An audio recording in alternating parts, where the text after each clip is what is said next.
අපි දන්නවා මේ රටේ තියෙනවා අශිෂ්ට දේශපාලන පක්ෂයක්. කලින් පොඩ්ඩක් ශිෂ්ට සම්පන්න මිනිස්සු වගේ හැසිරෙන්න නැත්නම් මේ සමාජයට ගැලපෙන විදිහට හැසිරෙන්න අඩුමතරම මේ සමාජේ Tamanට වඩා ශිෂ්ට සම්පන්න දුරකට ගිහින් තියනවා කියලා දැනගෙන හැසිරෙන්න. නාවල් රාජපක්ෂට අපි කියනවා නැත්නම් ඇඟිල්ලේ තරමට ඉදිමෙන්න ඕන. එයාට නඩු. තාත්තට නඩු. අම්මට නඩු.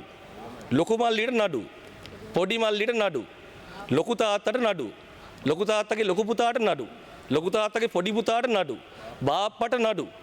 මාම කෙනෙකුටත් නඩු මං හිතන්නේ. අන්තිමට ගියේ කොහෙන්ද කියලා දන්නේ අන්තිමට හිටපු තැන අපි දැක්කර ත්‍රිකුණාමලේ. කෙලවරේ දූපතක හැංගිලා හිටිය අන්තිමට. අපි දන්නවා මේ රටේ තියෙනවා අශිෂ්ට දේශපාලන පක්ෂයක්. මේ රටේ දේශපාලන පක්ෂ විවිධ දේශපාලන පක්ෂ තියෙනවා. රාශියක් තියෙනවා. මේ පාර්ලිමේන්තුවේත් ගණනාවක් දේශපාලන පක්ෂ ඉන්නවා. අපිට විවිධ වෙනස් මත තියෙනවා. ඒක ගැටලුවක් නෑ. හැබැයි මේ එක දේශපාලන පක්ෂයක් තියෙනවා. ඒක ඊටාම අශිෂ්ටාකාරයෙන් හැසිරෙනවා. ඊයේ මේ පක්ෂේ ලේකම් සියලු මාධ්‍ය ප්‍රසිද්ධ මාධ්‍ය කැඳවලා කියනවා මේ රටේ අපි කැමති නෑ පොලිස්පතිවරයා පාරේ ගහලා මරනවා දකින්න. එතකොට අද දවසෙත් අපි දැක්කා මේ නාමල් රාජපක්ෂත් ඒ කතාව අනුමත කරමින් කතා කරනවා. චණ්ඩිය වෙලාද? අද කියනවා නිකන් මේ මම කියනවා තමයි මොකද කියන්නේ කියලා. මාත් කියනවා තමයි ඒක මොකද කියන්නේ කියලා හර අපෙන්. ඒ කියන්නේ හරි චණ්ඩිය වෙලා. පොලිස්පතිතුමා පාරේ මරන්න කතාව. මිදුල පුරව ගන්න සෙනග පුරව ගන්න බෑ රැස්වීමක. අර මිදුලේ සෙනග ටික දාලා සාලය ඇතුළේ ඉඳන් රැස්වීම වල කතා කරන්නේ. 50 100ක් වට කරගෙන. රටේ මිනිස්සුගේ තියෙන අනුමැතිය ඒක. හැබැයි පොලිස්පතිතුමා පාරේ ගහලා මරන තැනට තමයි මේගොල්ලෝ සිහින දකින්නේ. ඒ නිසා මේගොල්ලන්ගේ මේ ආකල්පය මේ අශිෂ්ටත්වය මේ කැතකම මේ සමාජ විරෝධීකම මේක අපි හොඳට සලකුණු කරලා යන්න ඕනේ. මේ නිකන් වචන නෙමෙයි. ඒ වගේම මේ මොකද්ද නාමල් රාජපක්ෂ මන්ත්‍රීතුමා කියනවා ආණ්ඩුවේ අතකොළුවක් විදිහට පොලිසිය හැසිරෙනවා මේ දේශපාලඥයෝ දෙන ලනු කන්න එපා කියලා පොලිස්පතිතුමාට කියනවලු. අංක 1 මුලස්නට මන්ත්‍රීතුමනි මේ ගත වෙච්ච අවුරුදු දෙක තුල මේ රටේ ඇමතිවරු මන්ත්‍රීවරු මේ ආණ්ඩුවේ කී දෙනෙක් නීතිය රැහැනේ මුදවලා තියෙනවද? පොලිසිය මැදිහත් කරලා එහෙම සිද්ධි මොනවද වෙලා තියෙන්නේ? එතකොට අපි දන්නා මීට කලින් කොහොමද වුනේ කියලා. පොලිස්පතිවරයාට දේශපාලනේ මොකද්ද මේ අතකොළුවක් එන්න එපා කියපු පොලිස්පති. මෙයාගේ මේ නාමල් රාජපක්ෂ මන්ත්‍රීතුමාගේ වෙඩින් එකේ බිල ගෙවපු සරන් නිශාන්ත පොලිස්පතිගේ කරයක් දාගෙන ගිහලා මිනිස්සුන්ට ගහන්නේ. මේගොල්ලෝ දන්න ක්‍රමය ඒක. එතකොට ඒගොල්ලන්ට ඒකයි මේ දැන් තියෙන රටේ වෙනසයි තේරෙන්නේ නැද්ද එතකොට? එතකොට මේ ඊටාම අභූත චෝදනා සහ මේ හරියට තමන්ගේ රාජකාරිය කරන නිලධාරීන්ට මේගොල්ලෝ මේ බිය ගැන්වීම් තර්ජනය කිරීම මරණ තර්ජන කරන්නේ. මේක සුළුවෙන් තකන්න හොඳ නෑ. ඒ නිසා මේක මේ තව කියනවා මොකද්ද? අපි අන්තිම හරිය මන් දෙක කියනවා මේ අපි ඔයාලා වගේ පස්සේ දොරෙන් දුවන අය නෙමෙයි කියලාත් කිව්වා. ඒ කියන්නේ දැන් මීට අවුරුදු දෙකකට කලින් මතක් කරලා බලන්නකෝ කවුද මේ කියන්නේ නාමල් රාජපක්ෂ. පස්සේ දොරෙන් නෙවෙයි සාපෙත්තුමනි මේ මං හිතන්නේ දොරවල් හොයාගන්නත් බැරි වුණා.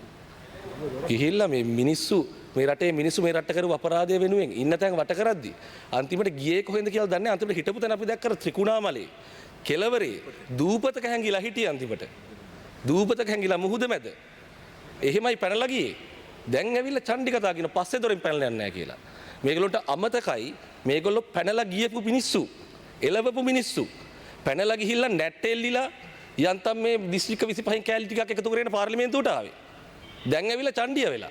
එතකොට මේ මොකද්ද තව කියනවා මේ ඔයාලා දන්නවනේ අපේ ගැන කියලා පොඩි තර්ජනයකුත් කරා. ඔයාලා දන්නවනේ අපේ හැටි වගේ එකක් කිව්වා. අපි දන්නවා. දැන් මොකද්ද මේක අපි කියන්නේ මේ රාජපක්ෂ අපි කියන රාජපක්ෂලා ගැන කියන නැත්තේ. මේක සාපෙත්තුමනේ අපි දන්නවා අපි නේ මුළු ලෝකෙම දන්නවා මේක ලංකාවේ මේ ලෝකේ තියෙන ඉතාම විශේෂිත පවුලක්. ඒ කියන්නේ දැන් නාමල් රාජපක්ෂ මන්ත්‍රීතුමා ගත්තොත් එයාට නඩු. තාත්තට නඩු. අම්මට නඩු. ලොකු මල්ලියට නඩු. පොඩි මල්ලිට නඩු. ලොකු තාත්තට නඩු. ලොකු තාත්තගේ ලොකු පුතාට නඩු.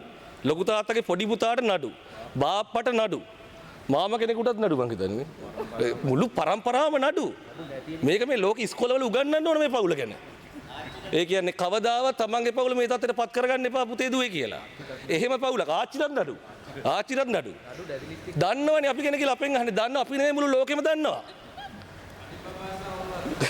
ඒ කියන්නේ මේ වගේ පවුලක් ගැන මුළු ලෝකෙම දන්නවා. මොකද හොම් පවුල් නෑ අඩුතරමේ. එක දරුවෙක් හරි බේරලා ඉන්නවා. නැත්නම් එක දෙමව්පියෙක් හරි බේරලා ඉන්නවා. ඕක කරන්න එපා කියන්නේ එකෙක් ඉන්නවා පවුලක සාමාන්‍යයෙන්. එහෙම නෑනේ. ඔක්කොම කරලා. එතකොට ඒ නිසා මේ ඔය චණ්ඩි පාට අපි කියන අපිට දාන්න ලෑස්ති වෙන්න එපා. ඔහොම යුගයක් ඔයාලා ගත කරයි කිවරයි. ඔබතුමායි කාලේ විනාඩි 2යි තව. බොහොම ස්තුතියි. ඒ යුගයයි එන්නෙත් නෑ. ඒ කියන්නේ හීන දකින්නත් එපා. එතකොට නිකන් ඒ චණ්ඩි පාට චණ්ඩි කතා මේවයි තියාගන්න එපා. මොකද මේ රටේ ඊට වඩා ශිෂ්ට සම්පන්න තැනකට අපි අරන් ඇවිත් තියෙනවා. ඒක ඉස්සරහට තන්නේ මේ පැත්තට තමයි. එතකොට ඒ වගේ මොකද්ද මේ අන්තිමට කිව්වා මොකද වෙලාවම මේ ඒවට ලෑස්ති වෙන්න එපා වෙලාවම බලාගමු කියලා. නාවල් රාජපක්ෂට අපි කියනෝ නැත්තරම ඇඟිල්ලේ තරමට ඉදිමෙන්න ඕන. මේ පාර දිස්ත්‍රික්ක 25ක ඡන්ද කෑලි ටික එකතු කරගෙන පාර්ලිමේන්තුවට ආවේ. 2029 දී ඕකත් නැහැ. එතකොට වෙලාවම බලාගෙන නෙවෙයි වෙලාව වෙනකම් බලාගෙන ඉන්න මේ කරපුවට කොහොමද ක්‍රියාත්මක වෙන්නේ කියලා. එතකොට තමන් කරපුවට තමන් වැරදි කරලා වෙලාවම බලාගෙන නෙවෙයි වෙලාව බලාගෙන ගිහිල්ලා.